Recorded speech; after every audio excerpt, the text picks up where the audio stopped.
We can do a couple creative things beyond the big helicopter money giveaways that last longer than a quarter, that create a changed economy, beyond bringing our industries back, beyond preserving the American potential by recognizing we're about to let it go. Recapitalize the average person by putting wealth back in. And on this caveat, one of the other things that needs to happen is the fire hose of 401ks going in out of payrolls every week going into the stock market is one of the things that have overfueled it. We need alternatives for people instead of the stock market, because how can you keep throwing money at it and not expect it to overinflate until the bubble forms and then it collapses and we're all the losers? Because the big guys, the globalists, play the game and they use this and they strip out our wealth every decade or so. It has to stop. During this particular time in our nation's history, there's a lot to be said, and InfoWars has always been like the early warning system, for what's happening in the world. It's one of the reasons that we've worked together now 25 years. I remember when you were in public access TV, just starting out. I always thought you were older. It always blew me away when I finally met you in person. And when I think about what's happened and being ahead of the curve, which we've been, what's the value of that if we don't do anything with that knowledge? And today I'm kind of splitting my show into two sort of segments. And one I'm calling the economic pandemic / solutions, because there's actually a few that are being fielded, some that are being attempted. But really, I want to talk about what isn't being said right now that absolutely needs to be. And on the economic side, there's a couple of things that are really important that the mainstream, lamestream media is missing, that small businesses, hairdressers, massage therapists, people that own small businesses that are now closed, restaurant owners, etc., and gig workers, a whole bunch of people that don't have unemployment coming that they've kind of patched up. But I want to mention what is out there, and whether we agree or disagree with this $2 trillion plus expenditure, you need to know what's there. And SBA has two programs that are being pitched as loans, but they're grants, and they apply to companies with 500 employees or less, and not just companies, proprietorships, small businesses, individual partnerships. I mean, all of those structures, LLCs, fall under this umbrella. And there's two programs I'm going to mention today that are extremely important. One is one that you have to go through your bank, and it's called the Payroll Protection Plan. And it affects you and your employees. If you're an employee of a small business, you need to call your small business employer and make sure they look this up on the SBA's website, okay?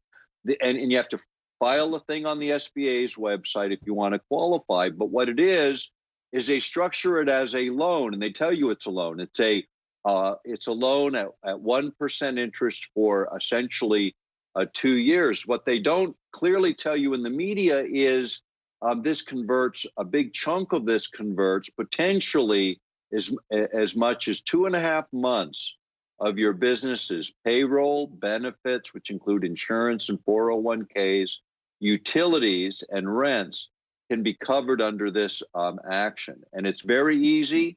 The applications are really simple. Some of the banks are running a little bit slow on getting them acted, and some are refusing. The original deal was 2% loans at 0.5% with a big chunk of it forgiven. And how that works, look at the SBA site, extremely important. Small businesses, it's a way to pay your people and not have a liability through a standard kind of loan configuration. Instead of giving it directly to the banks, this time as some free lunch, they're actually passing it to small business owners. Payroll Protection Program. Talk to your bankers, talk to your credit unions, know what this is about. It's very simple. The other one is like an automatic pilot. You do it online with the SBA. It takes 10 minutes, and it's a $10,000 grant for the same classes of people. Take a look at it. Extremely important. I know people don't like this helicopter money thing going on. We're in a long-term problem. On the screen, if you're looking right now, is a small business guidance. It's being told and sold as a loan, but look at it carefully. The first 10,000 is an automatic grant, a gift. It's forgiven.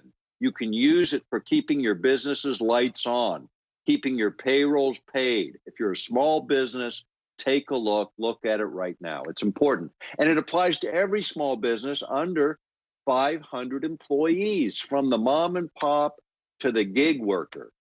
Take a look. Anyway, I want to mention that because that's already in play, available to Americans today. It opened up today, April 3rd, officially at the banks, PPP.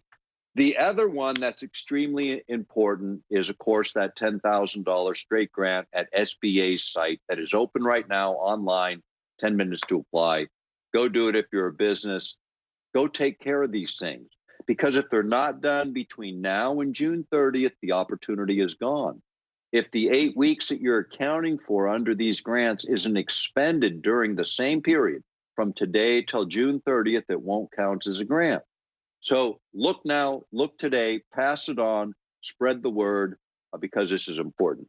The other one I want to mention, and I hope I don't run out in this segment. If we do, we'll carry it over. And it's an idea my son, Nicholas, 3, my oldest son, he's in his early 40s, pretty close to Alex's age, is kind of bizarre.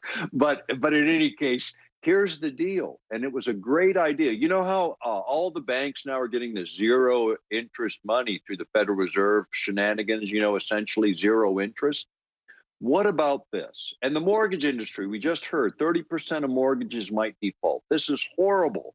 And we're hearing about a rent strike where renters won't pay their bills and landlords won't get paid. This will compound the problem if we have these foreclosures. After the break, I'm going to talk about a solution, one that we can do right now that will stimulate this economy for 30 years going forward.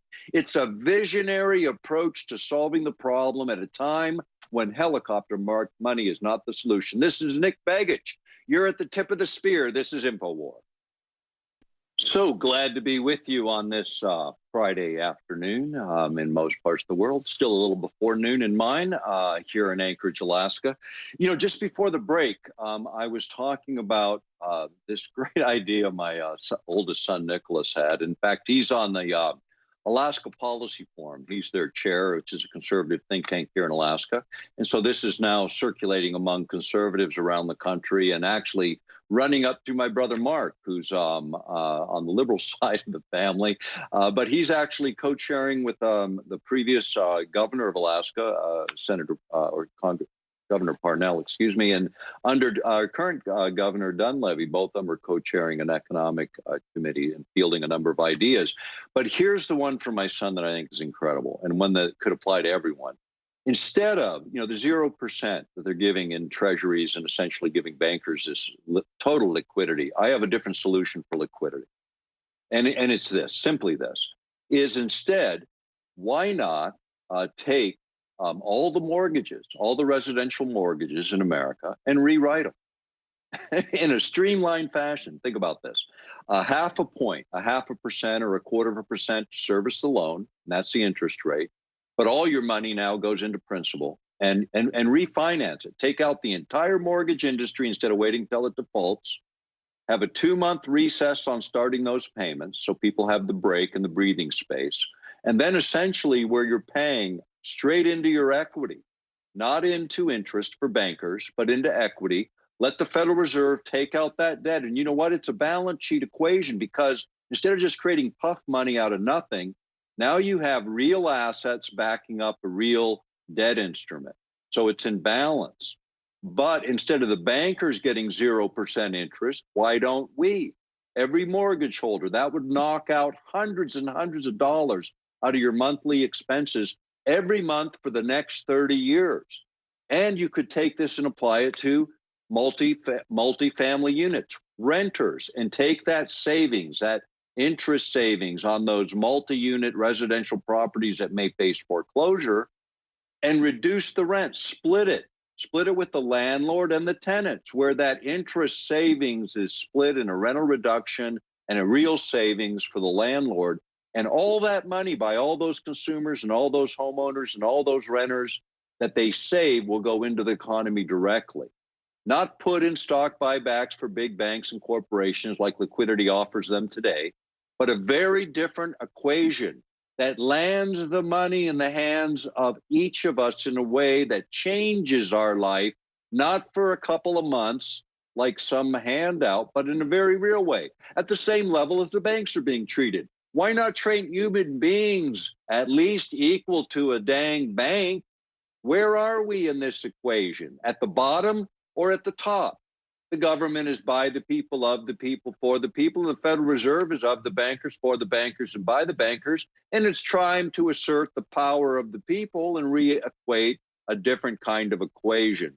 And this isn't, some will say, oh, that's socialism. That sounds like socialism. Well, what is it for the banks right now when they get zero interest and they want to tax us for the banks to pay their bills when they're already getting 17, 20, 22% interest on your credit cards, for God's sake?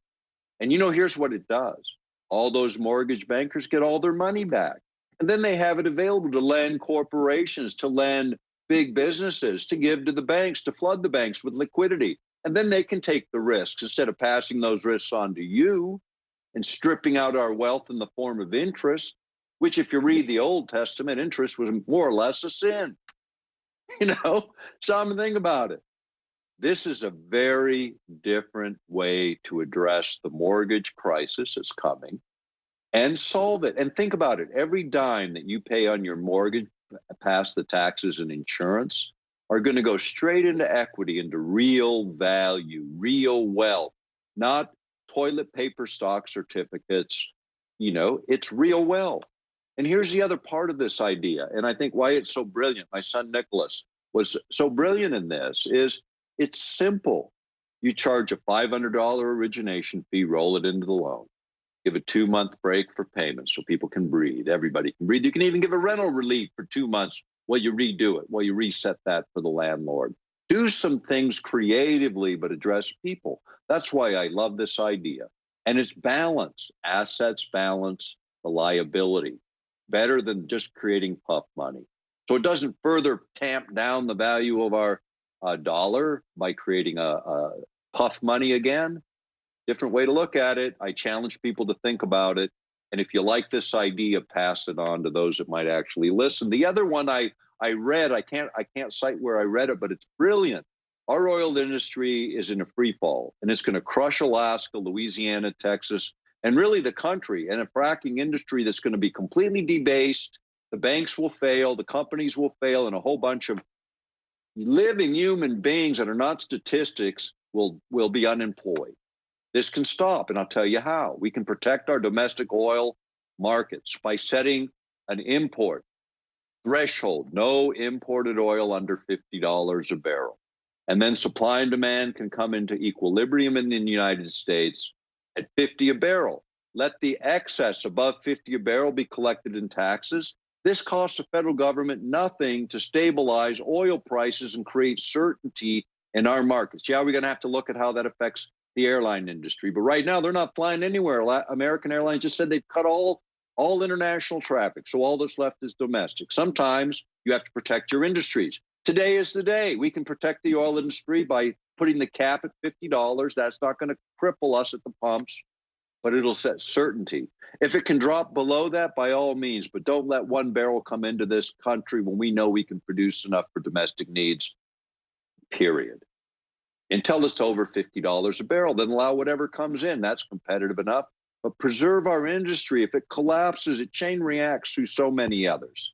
We can do a couple creative things beyond the big helicopter money giveaways that last longer than a quarter, that create a changed economy, beyond bringing our industries back, beyond preserving the American potential by recognizing we're about to let it go.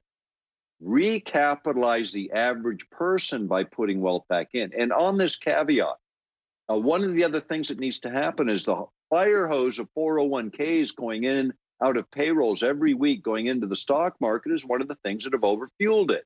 We need alternatives for people instead of the stock market. because how can you keep throwing money at it and not expect it to overinflate until a bubble forms and then it collapses and we're all the losers? Because the big guys, the globalists, play the game and they use this and they strip out our wealth every decade or so. It has to stop. So I propose another solution on the 401k plans, modify them, change the mortgages to what I'm suggesting, and then allow people as part of their 401 for their match and their contribution, or their Roth or their traditional IRAs, to put it in their home equity. Provide a conduit into your home equity, your personal wealth, or into a home equity savings account so you one day can be a homeowner, because that's the foundation and always has been of American wealth. And before that, it was your family farm and your house. And before that, it was the 160 acres that you used to be allowed to homestead out of public lands. That ended in Alaska federally for all American citizens. It ended here in the early 70s. The last bits of homesteading went away. You know, we need to rethink the American dream by making sure it's not the banker's dream and our nightmare, because a nightmare is in front of us right now. Big ideas, different ideas, ideas that change the game are being shoved down our throat by the dark side. And it's time for a lighter side to see a way through the darkness and get us through the times that we're in with creative thinking. The next segment, I'm taking it a whole nother direction, because the only thing that changes the world is human beings. And we are spiritual beings first before we're flesh and matter in this world. And what I've talked about in this last segment is the fleshiness of the earth, the things we have to contend with as physical beings, but we're first spiritual beings. And in the next segment, I want to talk about that. This is Dr. Nick Begich. We'll be right back.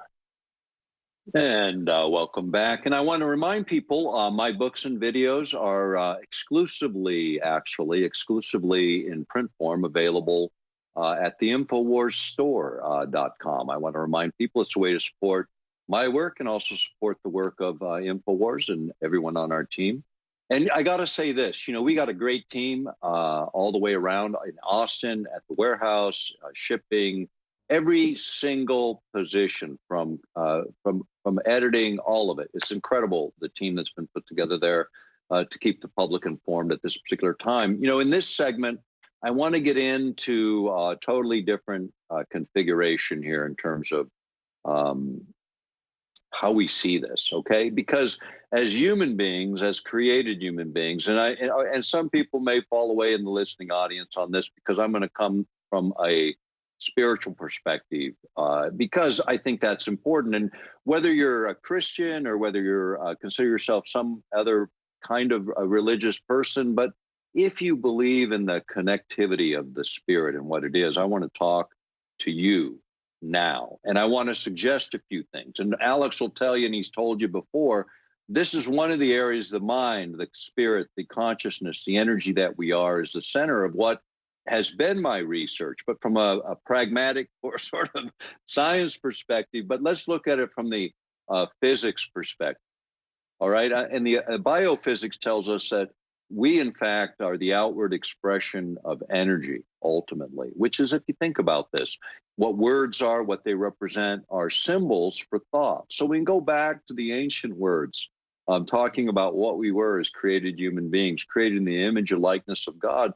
From my perspective, that says a lot more than our physical form, which we're also told are finite and limited. It is a grain of this lifetime, in terms of scope, is like a bit of dust on a grain of sand on the beach of the universe, okay? This amount of time here in the scope of eternity is very small and very short, no matter how agonizing or how glorious it might be from your perspective in the body that you occupy.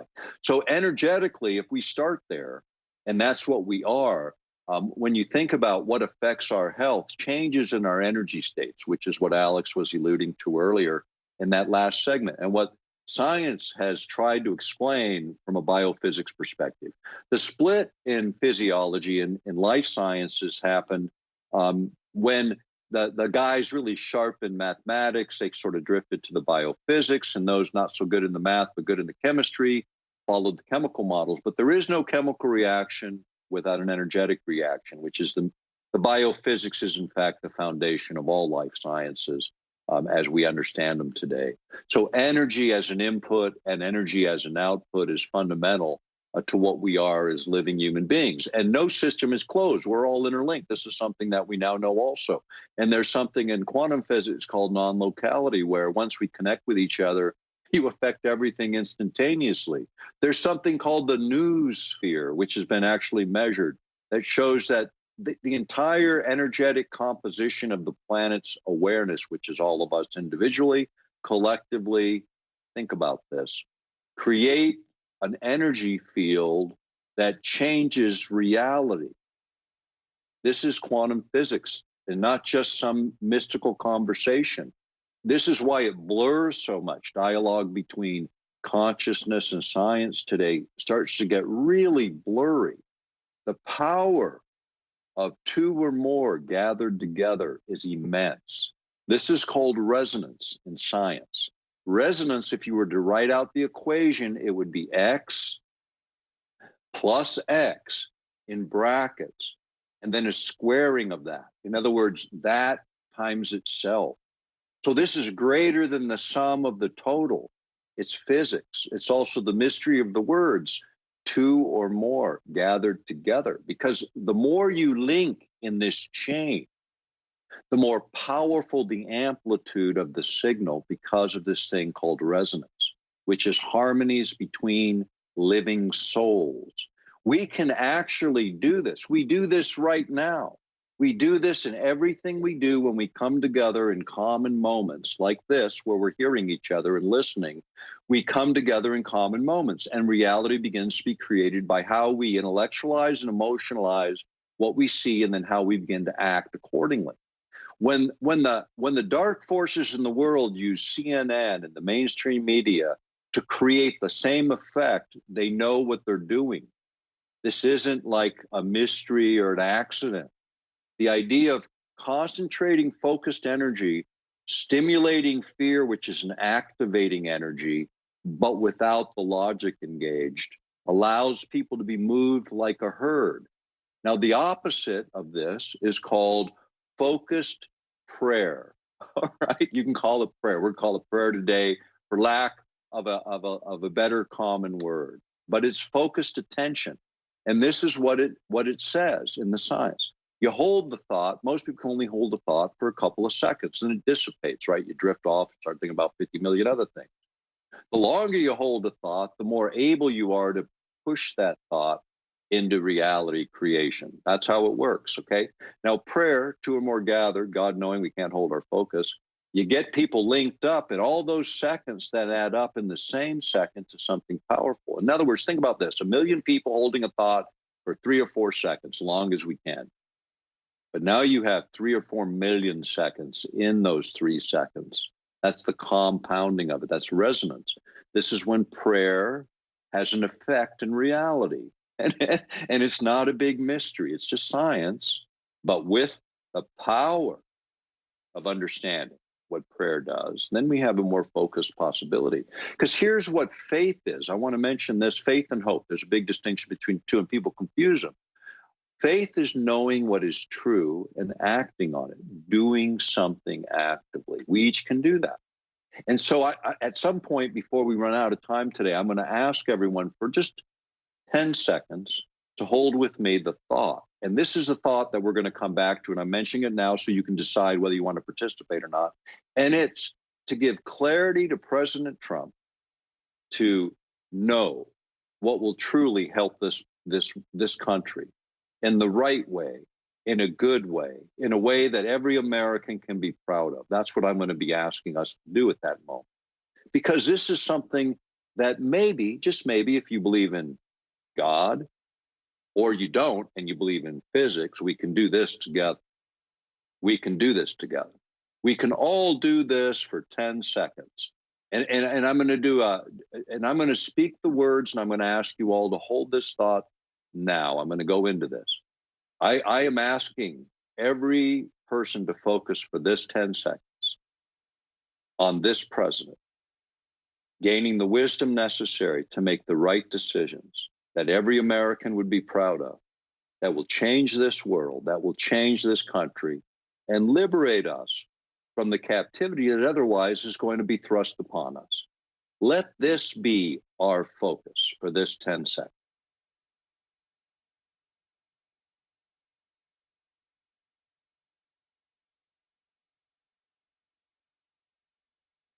Hey, thanks for doing that. You know, I think that is a powerful thing. And I would ask people to listen to this video later to join us even in that moment. Recognizing something out about physics. Time and space only have existence in this reality. Otherwise, they don't exist in the way we think about them. So wherever you join us in that 10 seconds, let that 10 seconds spread. And let us recognize the science behind all of this. And let us take ourselves back. We're all locked in, you know, focused on what's going on in our own personal lives. This is a good thing. I've said trauma sometimes breeds great opportunity, and I mentioned it before. In a video I did called Breaking the Zombie Trance, which is still linked on my website at earthpulse.com. But traumas offer opportunity. And as difficult and painful as all of this is, the opportunity is to first reflect inside and recognize what we are again. Created in the image and likeness of God. That is a powerful being. You are that being. You are that powerful created entity that can walk through the valley of the shadow of death and fear no evil. And we are there right now. And we are not alone. We are actually connected to every other living soul by the fact of creation. And we're doing this together. We're in this together. These are the opportunities that change us internally, and then that changes the external world. I've been talking about it for years in the context of technology, in the context of science, but more importantly, in the context of who we are as living, breathing souls. Unite together in the opportunity to serve each other and change the world, and recognize who we are and act that way, courageously, fearlessly. We are the Info Warriors, and you are the tip of the spear.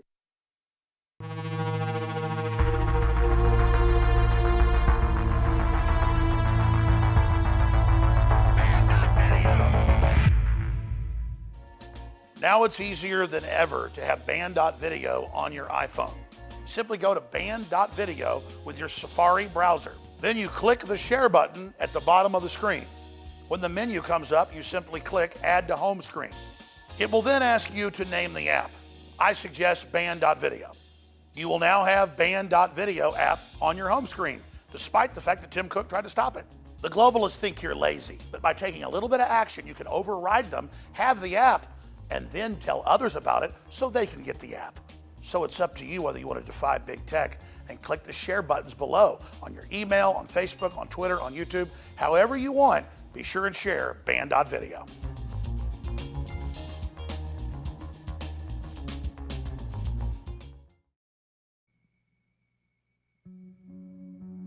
A lot of listeners and viewers are confused by what I've been saying. So that's my fault. They say, Alex, you said this virus is really deadly, man-made, and it's a serious issue 8 weeks ago. Now you're saying it's overhyped and is a psychological warfare weapon and that everything's okay. Which is it? That's not what I'm saying. This is a complex, fast-moving issue, and it's my fault that I get caught in the weeds and go into little minutia. Let me just be very simple and boil it down as succinctly as possible. From our best research, this is man-made, and it was released to distract from the fact that Xi Jinping and the Chi-Coms were getting kicked out of Taiwan and had their own big protests on the mainland. Then it came to Europe and the United States, and it does kill a lot of sick and old people, and that's a big problem. And we know that it mutates, and we know that it reinfects. We know there's a lot of issues to be concerned about. But as we discovered more, we found out the Chi-Coms had exaggerated the number of deaths to create fear and work with Western media that was pro-Xi Jinping and pro-Chi-Com, but anti-Trump, anti-America, and that indeed it was an economic warfare weapon. That was its main thrust. Doesn't mean the weapon doesn't kill people. But if you're gonna release a bioweapon, a lot of times you wanna release one that's weak so that you know what it's gonna do and doesn't blow back on you too hard. It's more of a simulant to scare people. So we now know what's going on.